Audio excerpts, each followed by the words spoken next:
think to myself, what a wonderful world.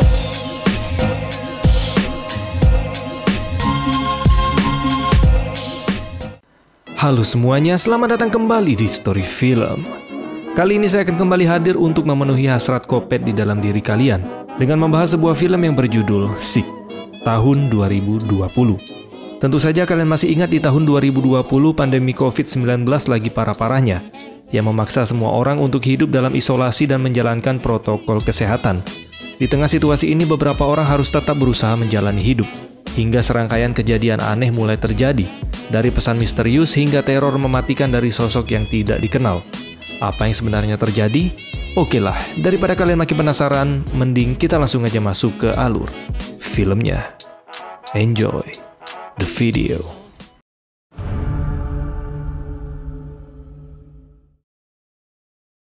Berlatar pada tahun 2020 di mana pada saat itu COVID-19 sedang melanda di seluruh penjuru dunia, sehingga pemerintah menerapkan aturan untuk menggunakan masker, jaga jarak, dan menghimbau para masyarakat untuk tetap berada di rumah. Kemudian kita diperkenalkan dengan seorang pria bernama Tyler, yang saat ini sedang memenuhi kebutuhan untuk mengikuti aturan dari pemerintah. Tapi tiba-tiba dia mendapat pesan dari orang yang tidak dikenal, yang mengundangnya untuk hadir ke sebuah pesta. Namun tentu dia diminta untuk menjalankan tes terlebih dahulu agar dipastikan aman dari virus COVID. Karena orang tersebut dianggap tidak jelas, Tyler pun tidak terlalu memperdulikannya. Tapi tiba-tiba dia mendapat kiriman foto yang menandakan dirinya saat ini sedang diikuti oleh seseorang. Bahkan pada saat akan pulang pun Tyler mendapat telepon dari orang tersebut. Karena terus-terusan diganggu, Tyler pun langsung mengeluarkan kata-kata kebun binatang kepada orang tersebut. Kemudian Tyler kembali dengan tenang ke rumahnya dan membersihkan makanan yang telah dia beli sebelumnya. Namun ketenangannya hanya bertahan sesaat, karena pintu rumahnya tiba-tiba terbuka dengan sendirinya. Tidak hanya itu, TV di rumahnya pun juga menyala sendiri. Dan ketika Tyler mematikan TV tersebut, tiba-tiba seseorang dengan pakaian serba hitam langsung menyerangnya menggunakan sebuah pisau.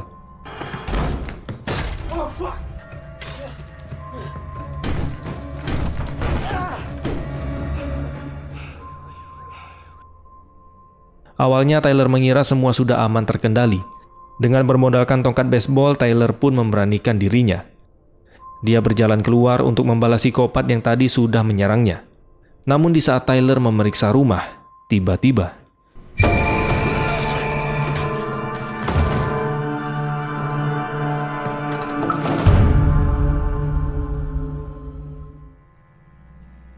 scene kemudian berganti dengan diperkenalkan seorang wanita bernama Parker. Saat ini Parker sedang bersama temannya yang bernama Miri, dan mereka akan berencana pergi ke sebuah villa milik keluarganya Parker. Jadi mereka bisa karantina sekaligus healing di villa tersebut. Perlu diketahui Parker ini jarang sekali menggunakan masker, karena dia yakin imunnya kuat, dan gak bakalan terinfeksi oleh virus COVID. Parker juga merupakan gadis yang sangat aktif di media sosial, bahkan dia sering mengunggah aktivitas kesehariannya. Right?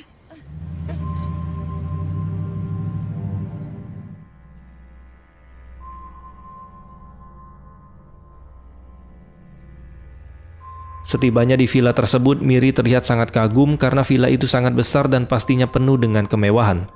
Lalu Parker menjelaskan bahwa tempat itu sangat cocok untuk mereka melakukan karantina mandiri. Ditambah lagi di sana tidak ada siapapun alias jauh dari keramaian.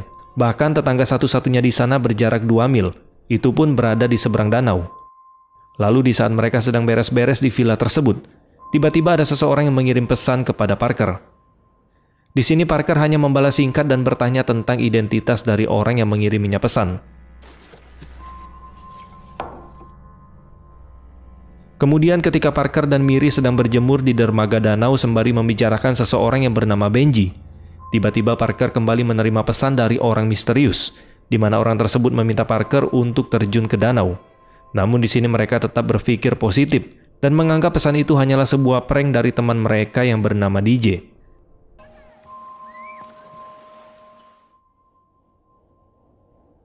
Malam harinya di saat mereka sedang menonton suatu acara, tiba-tiba ada sebuah mobil yang datang ke villa mereka. Tentu saja si Parker heran, karena sebelumnya dia tidak mengundang siapapun untuk datang ke villa tersebut. Dan setelah dicek, ternyata mereka tidak mengenali pria yang berada di dalam mobil itu. Lalu untuk berjaga-jaga mereka pun mengambil sebuah pisau. Kemudian Parker dan Miri langsung mempertanyakan identitas dari orang misterius itu. Identify yourself. Di sana mereka semakin dibuat curiga karena orang yang berada di depan pintu itu tidak menjawab pertanyaan mereka. Hingga akhirnya Parker pun memberanikan diri untuk membuka pintu, dan ternyata tidak ada siapapun di sana. Di dalam kebingungan itu tiba-tiba ternyata sosok pria misterius itu adalah teman mereka yang bernama DJ. DJ mengaku tidak menjawab pertanyaan mereka sebelumnya karena tadi dia sedang menerima panggilan telepon dari seseorang, dan tujuan DJ datang ke villa Parker adalah untuk menemuinya. Dia sengaja tidak memberitahu Parker jika mau ke sana, karena DJ tahu pasti Parker akan menolak kedatangannya. Perlu diketahui antara Parker dan DJ memiliki kedekatan tapi hubungan tersebut tanpa status. Itulah kenapa DJ tidak sungkan datang ke sana tanpa meminta izin dari si Parker. Sehingga dengan terpaksa Parker akhirnya mengizinkan DJ menetap di villa mereka. Tapi tetap DJ harus mengikuti aturan yang berlaku. Setelah itu mereka pun bersantai sambil berganjoi ria.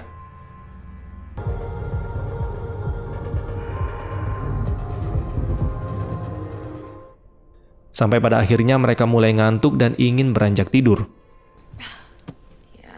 Oh my god, he thinks he's getting breakfast in the morning. Tapi sebelum itu Parker membereskan makanannya terlebih dahulu dengan dibantu oleh si DJ. Di saat itulah DJ menunjukkan video di mana Parker sedang berada di party bersama seorang pria yang bernama Benji. Di sini DJ bertanya apakah Parker berkencan dengan si Benji. Pertanyaan itu pun membuat Parker sadar jika DJ sepertinya cemburu. Namun Parker langsung menjawab bahwa DJ tidak berhak marah karena mereka berdua tidak memiliki status apapun. Parker menambahkan jika DJ sebelumnya juga melakukan hal yang sama dengan wanita lain. Perlu diketahui sebenarnya DJ sangat menyukai Parker. Meski DJ merasa si Parker ini juga memiliki rasa yang sama, namun sayangnya Parker terlihat menolak cintanya DJ. Kemungkinan dia tahu si DJ ini merupakan buaya darat.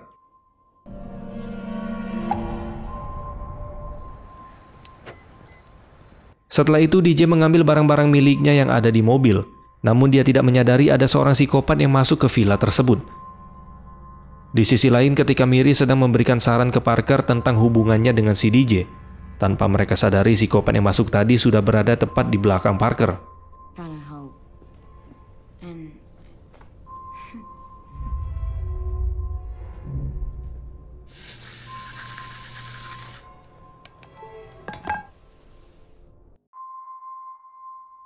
Kemudian ketika mereka bertiga sedang tertidur, tiba-tiba si DJ terbangun dan mendapati HP-nya telah menghilang. Merasa curiga, DJ pun langsung memeriksa pintu villa karena dia takut ada yang masuk ke sana. Lalu tiba-tiba terdengar suara musik sehingga membuat Parker pun juga ikut terbangun.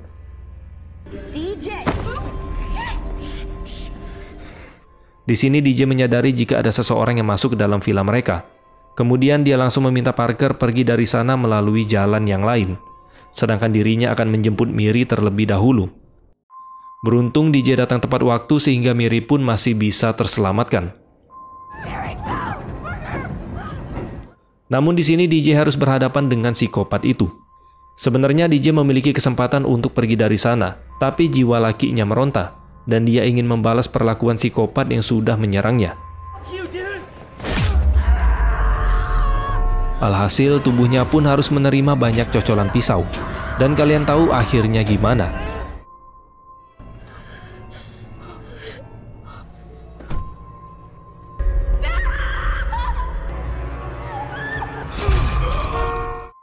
Di dalam kepanikan itu, Miri dan Parker langsung tancap gas kabur dari sana. Namun ban mobil mereka sepertinya mengalami masalah sehingga sulit untuk dikendalikan. Dan akhirnya mereka memutuskan untuk kembali ke dalam villa.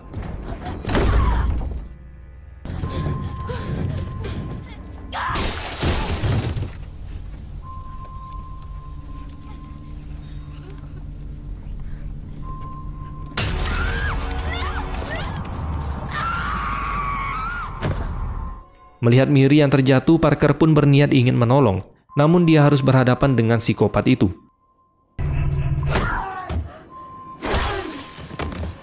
Beruntung si Parker berhasil menghabisi psikopat tersebut.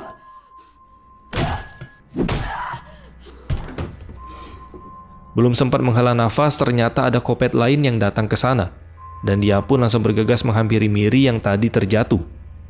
Sayangnya kaki Miri patah akibat insiden tersebut. Di sini Parker langsung memberitahu ke Miri jika psikopat itu tidak sendirian. Tapi karena Miri sulit untuk bergerak, Parker pun meminta Miri untuk berpura-pura mati agar dia tidak menjadi incaran dari psikopat itu. Tidak lama kemudian, psikopat kedua itu datang dan memeriksa kondisi Miri. Melihat itu, Parker pun berusaha mengalihkan perhatiannya, yang membuat Parker kembali dikejar.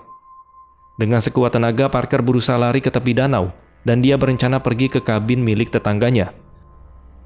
Namun di saat Parker berada di danau, tiba-tiba kakinya ditarik, dan ternyata psikopat itu nekat berenang ke danau untuk menangkap Parker.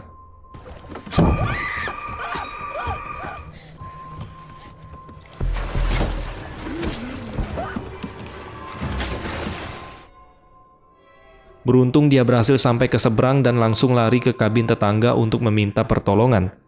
Setibanya di sana, Parker langsung berteriak memanggil penghuni kabin itu, namun tidak ada yang merespon. Dan terpaksa Parker masuk secara diam-diam melalui jendela.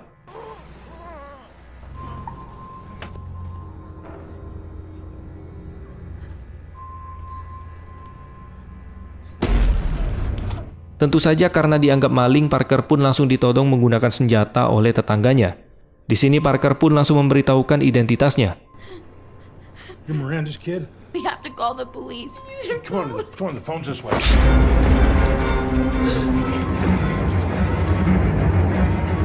Parker terus berlari sampai akhirnya dia sampai di jalanan beraspal. Namun sayang psikopat itu berhasil menemukannya. Dengan sekuat tenaga, Parker kembali berusaha menahan pisau yang akan mencocol tubuhnya. Bersamaan dengan itu, kebetulan ada mobil yang melintas. Parker pun langsung bergegas menghampiri mobil itu untuk meminta pertolongan. Sebenarnya di sini jika Parker tidak panik, maka dia akan sadar kalau ada yang aneh dengan wanita parubaya ini. Karena jika orang normal harusnya ikut panik ketika melihat ada orang lain yang diserang malam-malam. Dan ternyata wanita yang bernama Pamela ini merupakan komplotan dari sang psikopat. Hingga akhirnya Parker dibius sampai tidak sadarkan diri. Kemudian Parker dibawa kembali ke villa miliknya. Miri yang bersembunyi tepat di dekat mereka pun hanya bisa pasrah dan berharap para psikopat itu tidak mengetahui keberadaannya. Kemudian Pamela langsung melakukan tes ke dirinya sendiri untuk mengetahui apakah dia terinfeksi virus COVID atau tidak. Di sini akhirnya kita mengetahui ternyata psikopat yang memburu mereka dari tadi merupakan satu keluarga. Psikopat yang menyerang Parker di jalan tadi merupakan suami dari Pamela yang bernama Jason. Lalu satu psikopat yang sudah tewas di awal tadi merupakan anak dari Pamela dan Jason. Kemudian ketika Parker telah tersadar dari pingsannya, Pamela langsung menjelaskan apa alasan keluarganya memburu Parker dan yang lain. Di sini dia menunjukkan sebuah video ketika Parker sedang party bersama orang yang bernama Benji. Namun si Parker masih kebingungan karena dia tidak mengerti apa maksud Pamela menunjukkan video tersebut. Di sini Pamela memberitahu bahwa orang yang bernama Benji itu adalah anak bungsunya yang sudah meninggal akibat terinfeksi virus COVID. Dan dia menuduh Parker lah yang telah menularkan virus tersebut kepada Benji. Dan tujuan Pamela melakukan tes COVID terhadap Parker semata-mata untuk menguatkan tuduhannya. Dia yakin Parker sudah terinfeksi namun tidak memiliki gejala sakit seperti orang lain. This is your fault! You did this! Di sini Parker akhirnya mengakui jika pada saat di pesta tersebut dia sempat berciuman dengan Benji. Parker juga mengakui memang dia sudah menularkan virus tersebut kepada Benji. Tapi Parker menyayangkan sikap keluarga Pamela. Memang di sini Parker mengaku salah. Tapi seharusnya kejadian mengerikan ini tidak berdampak ke orang-orang di dekatnya, seperti DJ, Miri, dan tetangganya. Namun pasangan kopet ini tidak peduli, karena menurut mereka apa yang terjadi pada teman-temannya merupakan kesalahan dari Parker itu sendiri, di mana dia tidak melakukan karantina mandiri, dan otomatis orang-orang di dekatnya juga pasti sudah tertular virus COVID. Itulah kenapa keluarga Pamela menghabisi orang-orang yang ada di sekitar Parker. Wow, look who suddenly found some integrity.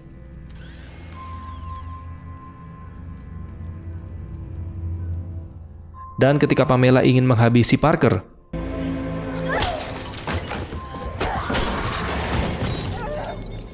Dengan cepat Parker langsung membawa Miri ke lantai atas.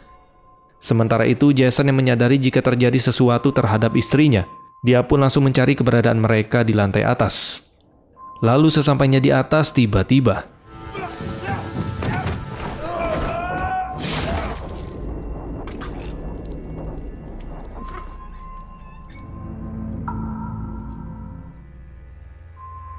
setelah menghabisi Jason, mereka berdua pun langsung bergegas pergi ke gudang untuk mengambil mobil. Namun sayangnya mobil di gudang itu belum diisi bensin, jadi nggak bisa menyala.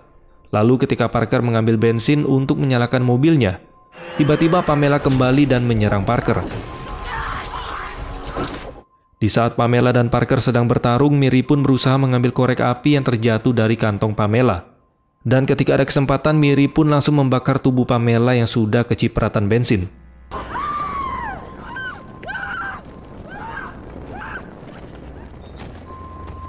Tidak lama kemudian, seperti biasa, suara merdu dari sirine polisi mulai terdengar. Dan tentu saja mereka nggak ada kontribusinya sama sekali di film ini. Dan film pun selesai. Ending yang sangat memviruskan. Film ini mengingatkan kita untuk bertanggung jawab atas tindakan kita selama masa pandemi, termasuk mematuhi protokol kesehatan demi melindungi diri sendiri dan orang lain. Rasa sakit akibat kehilangan orang yang dicintai seperti yang dialami keluarga Pamela memang sulit untuk diterima. Namun tentu saja balas dendam hanya memperparah suasana dan menambah penderitaan bagi semua pihak. Okelah teman-teman, mungkin ini aja yang bisa kita bahas pada kesempatan kali ini. Jangan lupa stay safe dan selalu jaga kesehatan kalian. Terima kasih sudah menonton dan sampai jumpa di next video.